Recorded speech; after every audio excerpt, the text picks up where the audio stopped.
Hello and welcome to the Redmen TV. Liverpool just beaten Red Star by 4-0. I'm joined by Will of LFC Focus YouTube channel. Will, that was a thoroughly enjoyable evening at Anfield. I was just saying on the post-match reaction video I did, you can't really have any complaints whatsoever about that game, to be honest. I think everything that we were hoping for going in, goals, we want to see the team click, we want to see Fabinho put in a fantastic performance. I'm sure we'll come on to all of those things later, but just thoroughly enjoyable evening, like you said, a great night. Where were you sat? I was sat in the away end, which was weird, and I don't know if I mentioned, there were some Red Star fans that actually sort of gave themselves away with about 15 minutes to go. And that's what was going on in that back corner, that was what was going in the big corner. Well, all the stewards started getting up and making a bit of a hubbub, so had a bit of a sing-off, round of applause to each other afterwards. It was all very nice, really, no trouble whatsoever. Well, I mean, the atmosphere to me, I was sat in the Cop, I was in 3 or 4 in the Cop, and it felt really strange to me, and subdued, certainly. It felt like we needed, to be honest with you, I felt like Red Star needed to score to give us a bit of an impetus to start singing along and stuff. But what was it like down the other end? Down the other end, it wasn't that bad, because the thing is, obviously, I wasn't on the Cop, so everyone sat down. You're sort of not expecting it to be that great, so I was sort of taking any little sing-song that we could get, really. But it was a pretty decent atmosphere, obviously, especially in the first half, because we had everyone right in front of us, so we could see it all unfold. And no, I really enjoyed the experience. Like I was saying, the last game I came to was League Cup, and the atmosphere was just non-existent in that, so I'll take what I can get. Yeah, absolutely. We'll go on to the footy then. And Klopp lines the team up in a 4-2-3-1 with Wijnaldum and Fabinho as the 2. Surprised me to see Firmino in the 10 and Shaqiri on the right-hand side. I thought Shaqiri was going to be in the middle in this game. Well, I thought it was dead interesting. Obviously, we've seen Shaqiri in that kind of midfield role in the past, and I think he looked very good in that in the game against Huddersfield. But I think the thing that Klopp's trying to do there is to make it more unpredictable. I think you were saying on your post-match reaction show, like, it makes it so difficult to mark players like Firmino, and you had Mane dropping back and playing alongside Wijnaldum and Fabinho at times as well. And obviously Salah goes down the middle, and we've indicated in that 'cause he ends up getting 2 goals, which will no doubt boost his confidence no end, especially after he got the goal at the weekend as well. So it definitely worked, and I think it's something we saw around this time last season as well. He started doing a little 4-2-4 because we weren't getting the amount of goals that we wanted and the attack wasn't quite clicking. I think it just comes down to trying a couple of different things that makes it more difficult for opposition managers to work us out, and also revitalises the team a little bit. That's it. And this Liverpool side, it looked to me like what I was really impressed with first half, and I don't know whether you agree with this, but we had that thing where we go slow, fast. Yeah. And it looks like we're labouring on the ball and we're passing the ball side to side and we're not really going anywhere, and boom, boom, boom. Yeah. We're fucking in and we've got a shot on your goal and you don't know it's about to happen because you're just thinking, oh, we're moving side to side. Yeah, exactly. We're moving a little bit of side to side, and then, what the fuck's going on? How the fuck did they get behind us there? And the important thing is everyone was doing it at the same time as well. There have been too many times this season where one player's decided, like, right, I'm going to go now, I'm going to make something happen, and no one else realises they're going to do it, and it just looks a little bit messy and a little bit jammy. But what happened tonight with that kind of front four with Firmino, Salah, Shaqiri and Mane was when one of them went, they all went, and Wijnaldum and Fabinho were looking for them as well at the right kind of times. And you saw even the centre-backs, when they wanted to press, when they wanted to suddenly make things happen, they just fly out from their positions and win the ball back, and Red Star just couldn't cope with it because by the time they clocked what was going on, they already had like 4 players in behind them. Liverpool were getting shots off and stuff like that, so it felt like a proper team performance tonight, and that's not something we've really had from Liverpool over the last couple of games, so definitely some positive signs there. Oh mate, there's so many positive signs there. I think that one of the ones that probably won't be talked about too much, but I'm going to talk about it now, is the performance of Andy Robertson. And what I mean by that is, listen, everybody knows he has a good game. He always has, most of the time he has a good game, but for me, last couple of games there's been a little bit of a dip in his attacking side of things, and I don't know whether that's a consequence of playing the likes of Napoli and Manchester City and your Chelseas and all that, and maybe just asking him to sit a little bit deeper and making sure, we don't concede anything or whatever. But this time he got on the front foot, he got down that wing, he gets the assist for Roberto Firmino, and you're thinking to yourself, do we play better when Andy Robertson's on form? Yeah. Is he the most important player in an attacking sense for Liverpool Football Club? I think certainly in games like tonight, because what you need is you need to attack from multiple angles. So it's all well and good having that front four that are interchanging and playing down the middle. But if you're playing against a side that Red Star, that the first thing they're going to try and set up to do is not get humiliated like they did in that 6-1 game against PSG. So you need to be attacking from different angles, and Andy Robertson really gave us that tonight. And obviously he always does the defensive work fantastically, but it is important to think about his attacking contribution.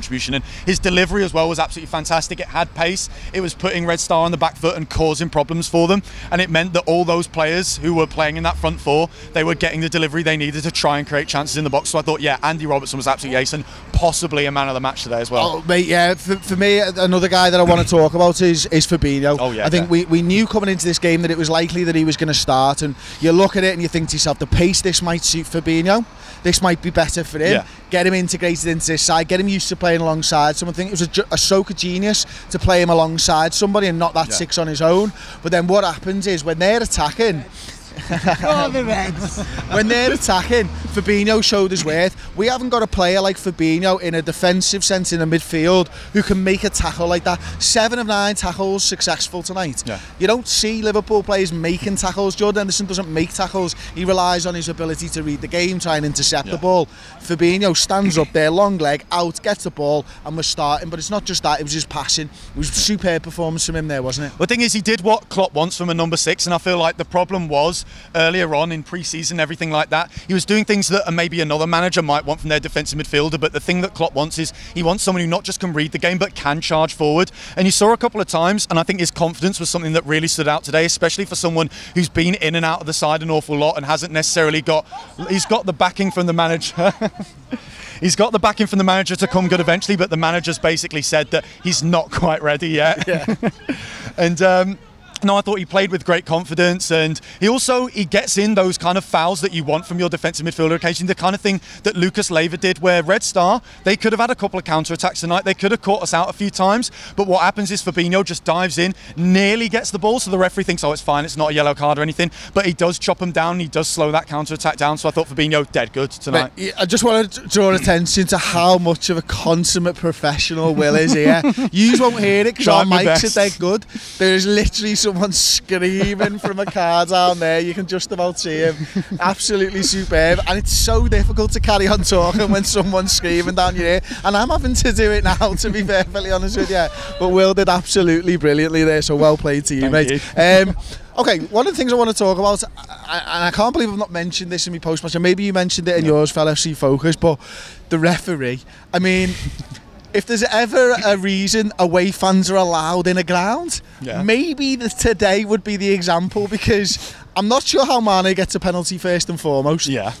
He's just running around, and then all of a sudden he's on the floor. He's like, oh no, you hit me in the face, it's fine. There's that weird moment where everyone, I think, behind the cop and all around the ground, you kind of do that sort of half-assed appeal where you're like, oh, come on, ref. And then everyone sits back down, they think he's never giving that. And suddenly he blows his whistle and he's like, yeah, fine, have it. And it was just a bit bananas. And I think the one that looked the most like a penalty, and because I was in that away end back in Annie Road, I couldn't really tell if any of them were penalties, to be perfectly honest. But the one that looked most like the penalty was the one that he didn't give. And I think he's... the third one, whether he's got someone in his ear saying you've been cocking these up here, so just give it a rest, or whether he's just thought I can't give 3 in one game or anything like that. But yeah, that one was the one that looked most like a penalty, but you know, 4-0. I'm fine with it. Who was the guy, Tom? Who was the guy who got side down? Was it Wijnaldum or was it Mane or something like that? And you're thinking to yourself, what's this lad doing? He's gone through the back of him. Admittedly, he does get the ball, but he takes the man in a sliding tackle first. Maybe it was Mane then, Tom's saying, and I'm like, what are you doing? That referee didn't have a fucking clue, a Scooby-Doo, what was going on there. And you know, I kind of felt a little bit sorry for Red Star, but then I was reminded that they had a goalkeeper wearing the number 82, and this shit doesn't piss me off normally. But number 82 for a goalkeeper, and a striker wearing 99, and a centre-back wearing 77. Oh. What? And he didn't have the goal. He didn't know what was going on there. He was trying to find a ball to bounce. You know what I mean? Like, that's going to help him second half. Did it help you, mate? Did it help you? No, it didn't help you. You know why? Because you wear number 82 on the back and you're playing for Red Star and you shit.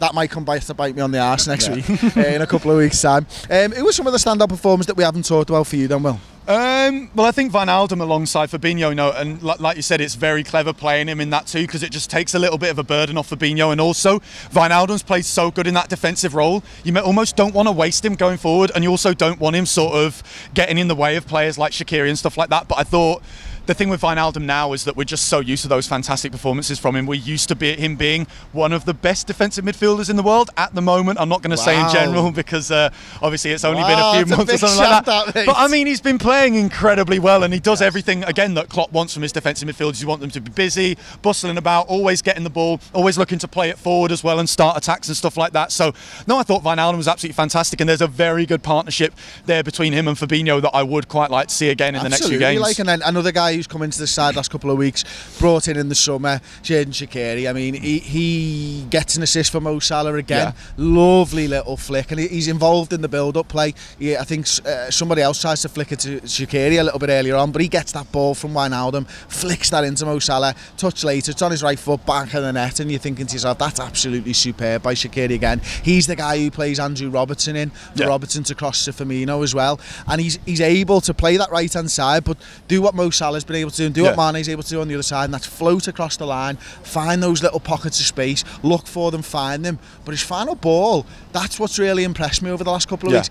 He's a much better player than I thought when I was watching him for Stoke. Well, I mean, in the last couple of games, it almost feels like over the international break, Klopp's basically sat him down and made him watch some videotapes of Oxlade-Chamberlain last season, because Oxlade-Chamberlain is the thing that I think we've all said we're missing at the moment. We're missing a link between that midfield and that attack. And I was thinking about how we're not getting the best out of Salah, and you think Ox got 5 assists for Salah last season. He clearly knows the best way to get the best out of Salah, and I think Salah needs someone who's just behind him, who's always going to charge forward with the ball and then pick out those mad runs that Salah makes into the box that are going to give him goal scoring chances. So I think Shaqiri has basically just been doing that kind of thing where he's always looking to try and find forward passes. He's looking for the most direct route to goal as well, and you know, we haven't quite seen his end product yet in terms of goals because he hasn't scored like a competitive one. Obviously the bicycle kick against Manchester United, which we all enjoyed very much, but no, I think he's really coming on, and a big compliment you can pay him is that he doesn't look out of place tonight, because that is basically Liverpool's first team, and when Shaqiri came in, you were expecting him to be a bit part player, someone who would come on as a sub, play in the League Cup. You weren't thinking when we play our strongest 11, Shaqiri would play in it and fit into it well and look like he fits in, and you know, he doesn't look like the odd one out there. So I thought Shaqiri was absolutely fantastic today, and another player who you look at and you think, actually, I want to see an awful lot of you over the next few games. And that's great, isn't it? And it's in stark contrast to what we were probably thinking during the international break with the injuries that we were picking up and stuff, and you're thinking, where are these goals going to come from? Is the front three going to start firing? You kind of pinpointed this game. I think every Liverpool fan did after the weekend and gone, is this the game where the front three click? And Jurgen's found a way to get, all of them to get a goal tonight. All of them got on the score sheet, which is incredibly important. That's important, isn't it? You know, Salah takes that little bit of confidence from scoring in 2 games on the bounce, 3 goals in 2 games. Firmino gets a goal as well. Mane obviously gets one, but misses the pen. But good that he gets it after the fact and stuff. So absolutely superb. And we're in a strong position in the group as well. I think Napoli, PSG have just drawn probably the best result for us there as well. Defo, yeah. I think, like you were saying, mathematically, I think we need to beat Red Star and probably beat PSG in our next game, or not beat them. Napoli at Anfield, and we're almost definitely through, so it does feel like we're in pole position now. I think that this double header against Red Star is obviously so important. Again, it happened last season with Maribor, where our other 2 rivals in the group who we were worried would leapfrog us, they played each other while we got to just put absolutely snot Maribor in 2 games. So hopefully we can do the same thing against Red Star in the away game. I think that one is going to be so much more difficult because it's all about the atmosphere. You think about how Napoli went there and ended up drawing 0-0, and we all know now after playing them that Napoli are a pretty decent side. So that's going to be incredibly difficult, and I think it'll also be interesting to see how Klopp sets us up. I don't think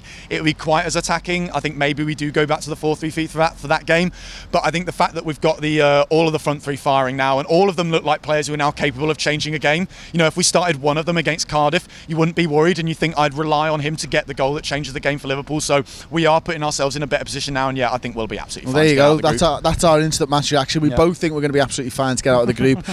2 big games upcoming though. Stick with the channel, like the video, subscribe to the Redmen TV on YouTube. Let us know your thoughts of that game in the comments section below. Don't forget to check out LFC Focus Will's channel as well, and we'll see you next time on the Redmen TV. Ta-ra.